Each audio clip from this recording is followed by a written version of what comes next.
ನಮಸ್ಕಾರ ಪ್ರಿಯ ರೈತ ಬಾಂಧವರೇ, ನಾನು Sadananda B Poojari, senior MSc agronomy US Raichur. ಇವತ್ತು ನಾನು ಕೃಷಿಯಲ್ಲಿ ನಾವು ಬೆಳೆಗಳನ್ನು ಬೆಳಿತೀವಿ. ಬೆಳೆಗಳನ್ನು ಬೆಳೆದು ಬೆಳೆಗಳಲ್ಲಿ ಬರ್ತಕ್ಕಂಥ ಕೀಟಗಳ ಬಗ್ಗೆ, ಕೀಟಗಳ ನಿರ್ವಹಣೆ ಬಗ್ಗೆ ಇಲ್ಲಿ ನಾವು ಕೀಟಶಾಸ್ತ್ರ ವಿಭಾಗಕ್ಕೆ ಬಂದಿದ್ದೀವಿ. ಕೀಟಶಾಸ್ತ್ರ ವಿಭಾಗದ ಮುಖ್ಯಸ್ಥರಾದಂಥ ಡಾಕ್ಟರ್ AG ಶ್ರೀನಿವಾಸ್ ಸರ್ ಇದರ ಬಗ್ಗೆ ಸಂಪೂರ್ಣವಾದ ಮಾಹಿತಿಯನ್ನು ನೀಡಬೇಕಾದ್ರೆ ನಮಸ್ಕಾರ. ನನ್ನ ಹೆಸರು ಡಾಕ್ಟರ್ AG ಶ್ರೀನಿವಾಸ್ ಅಂತ, ಪ್ರಾಧ್ಯಾಪಕ ಮತ್ತು ಮುಖ್ಯಸ್ಥ, ಕೃಷಿ ಕೀಟಶಾಸ್ತ್ರ ವಿಭಾಗ, ಕೃಷಿ ಮಹಾವಿದ್ಯಾಲಯದಲ್ಲಿ ಕಾರ್ಯನಿರ್ವಹಿಸ್ತಾ ಇದ್ದೀನಿ. ಈ ಕೃಷಿ ಮೇಳ 2024-25 ಪ್ರಸ್ತುತ ಏನು ಕೃಷಿ ಮೇಳ ನಡೀತಾ ಇದೆ, ಇದರ ಥೀಮ್ ಅಂದರೆ ಶೀರ್ಷಿಕೆ ಅಂತಂದರೆ ಹವಾಮಾನ ವೈಪರೀತ್ಯಕ್ಕೆ ಸುಸ್ಥಿರ ಕೃಷಿ ಅಂತ ಹೇಳ್ಕೊಂಡು, ಇದಕ್ಕೆ ಪೂರಕವಾಗಿ ನಮ್ಮ ಕೃಷಿ ಕೀಟಶಾಸ್ತ್ರ ವಿಭಾಗದಿಂದ ನಾವು ಒಂದು ಥೀಮನ್ನು ಮಾಡಿದ್ದೀವಿ. ಅಂತಂದರೆ ಮುಂದಿನ ದಿನಮಾನಗಳಲ್ಲಿ ಈ ಹವಾಮಾನ ವೈಪರೀತ್ಯಕ್ಕೆ ಬೆಳೆಯ ಉತ್ಪಾದನೆ ಮತ್ತು ಉತ್ಪಾದಕತೆ ಕಡಿಮೆ ಆಗ್ತಕ್ಕಂಥ ಚಾನ್ಸಸ್ ತುಂಬ ಇದೆ.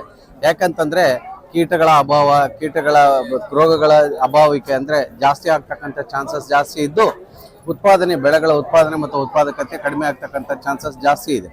ಸೊ ಹೀಗಾಗಿ ಈ ಒಂದು ದೃಷ್ಟಿಯಲ್ಲಿ ನಾವು ವಿಸ್ಮಯಕಾರಿ ಕೀಟ ಜಗತ್ತು ಅಂತ ಹೇಳ್ತಕ್ಕಂಥ ಒಂದು ಸ್ಟಾಲನ್ನು ಜನರಿಗೆ ಪರಿಚಯಿಸಲಿಕ್ಕೆ, ಜನರಿಗೆ ತಿಳಿ ಮಾಡಿಕೊಳ್ಳಿಕ್ಕೆ ಕೀಟದ ಬಗ್ಗೆ. ಈಗ ಕೀಟ ಅಂದ ತಕ್ಷಣ ನಾರ್ಮಲಿ ಅಂದರೆ ಸಾಮಾನ್ಯರಲ್ಲಿ ಏನು ಮನೋಭಾವನೆ ಬರುತ್ತೆ ಅಂದರೆ ಕೆಟ್ಟ ಮನೋಭಾವನೆ ಬರುತ್ತೆ. ನಿಜವಾಗ್ಲೂ ಹೇಳ್ಬೇಕಂದ್ರೆ 100% 10% ಮಾತ್ರ ಕೀಟಗಳು ಅಪಾಯಕಾರಿಯಾಗಿರ್ತಕ್ಕಂಥದ್ದು. ಉಳಿದ 90% ಉಪಾಯಕಾರಿ ಕೀಟಗಳು. ಈ ಉಪಾಯಕಾರಿ ಕೀಟಗಳು 90% ಬಿಡ್ತೀವಿ, 10% ಅಷ್ಟೇ ಹಾನಿ ಮಾಡ್ತಾವೆ ಅಂತ ತಿಳ್ಕೊಂಡು ನಾವು ತಾಕ್ಷಾರ ಮಾಡ್ತೀವಿ. ಒಂದು ಉದಾಹರಣೆ ಕೀಟಗಳಿಂದ ಆಗ್ತಕ್ಕಂಥ ಉಪಯೋಗ ಅಂತಂದರೆ ಪರಾಗಸ್ಪರ್ಶ. ವಿವಿಧ ಬೆಳೆಗಳಲ್ಲಿ ಪರಾಗಸ್ಪರ್ಶ ಆಗಲಿಲ್ಲ ಅಂತಂದರೆ ಬಹುತೇಕ ಆಹಾರ ಉತ್ಪಾದನೆ ತುಂಬ ಕಡಿಮೆ ಆಗುತ್ತೆ. ಅದರಲ್ಲೂ ಕ್ರಾಸ್ ಪಾಲಿನೇಟೆಡ್ ಕ್ರಾಪ್ಸ್ ಅಂತ ಕರಿತೀವಿ. ಅದರಲ್ಲೂ ಕ್ರಾಸ್ ಪಾಲಿನೇಷನ್ ಬೈ ಇನ್ಸೆಕ್ಟ್ಸ್ ಅಂದರೆ ಕೀಟಗಳಿಂದ ಆಗ್ತಕ್ಕಂಥದ್ದು ತುಂಬ ಉಪಯೋಗಕಾರಿ ಆಗುತ್ತೆ.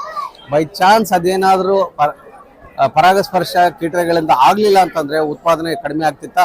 ಹೀಗಾಗಿ ಮುಂದಿನ ದಿನಮಾನಗಳಲ್ಲೂ ಸಹಿತ ಬೆಳೆ ಉತ್ಪಾದನೆ ಕಡಿಮೆ ಆಗುವಂಥ ದೃಷ್ಟಿಯಿಂದ ಕೀಟಗಳನ್ನು ಆಹಾರವಾಗಿ ಉಪಯೋಗ ಮಾಡಬಹುದಾ ಅನ್ನೋ ದೃಷ್ಟಿಯಿಂದ ನಾವು ವಿಶೇಷವಾಗಿ ಈ ಒಂದು ಕೀಟಶಾಸ್ತ್ರ ವಿಭಾಗದಿಂದ ಈ ಒಂದು ಕೃಷಿ ಮೇಳದಲ್ಲಿ ಮುಂದಿನ ಜನರೇಷನ್ ಅಂದರೆ future generation food, insects as future generation food, ಮುಂದಿನ ದಿನಮಾನಗಳಲ್ಲಿ ಕೀಟಗಳಿಂದನೇ ಆಹಾರ, ಕೀಟಗಳನ್ನು ಉಪಯೋಗ ಮಾಡಬಹುದಾ ಆಹಾರವಾಗಿ ಅನ್ನೋದು ಶೀರ್ಷಿಕೆಯಲ್ಲಿ.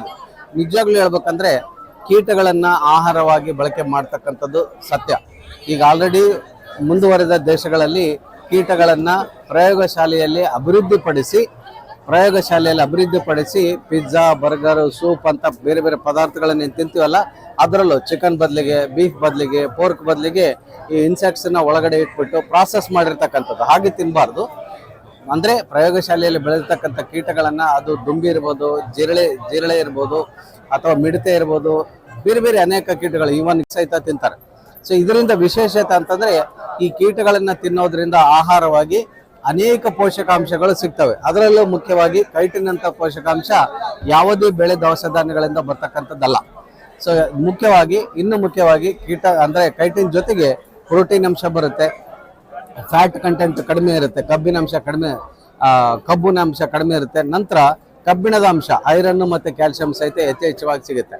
ಸೊ ಒಟ್ಟಾರೆ ಹೇಳಬೇಕಂದ್ರೆ ಕೀಟಗಳು ಅಂದ ತಕ್ಷಣ ಹಾನಿ ಅಂತಲೇ ತಿಳ್ಕೊಂಡು ತಾಕ್ಷರ ಮಾಡೋದು ಬೇಡ. ಕೀಟಗಳಿಂದ ಅನೇಕ ಉಪಯೋಗಗಳಿದೆ.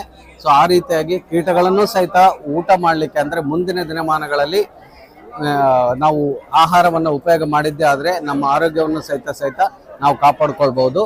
ಸೊ ಕೀಟಗಳನ್ನು ಈ ಥರ ಉತ್ಪಾದನೆ ಮಾಡೋದ್ರಿಂದ ನಮ್ಮ ಯಂಗ್ ಜನ್ರೇಷನ್ಗೆ ಒಂಥರ ಇನ್ಕಮ್ ಜನರೇಷನ್ ಆಕ್ಟಿವಿಟೀಸ್ ಅಥವಾ ಉದ್ಯೋಗ ಅವಕಾಶ ಆಗ್ತಕ್ಕಂಥದ್ದು ಜಾಸ್ತಿ ಇರುತ್ತೆ. ನಮಸ್ಕಾರ ಸರ್. ಇದ್ರ ಬಗ್ಗೆ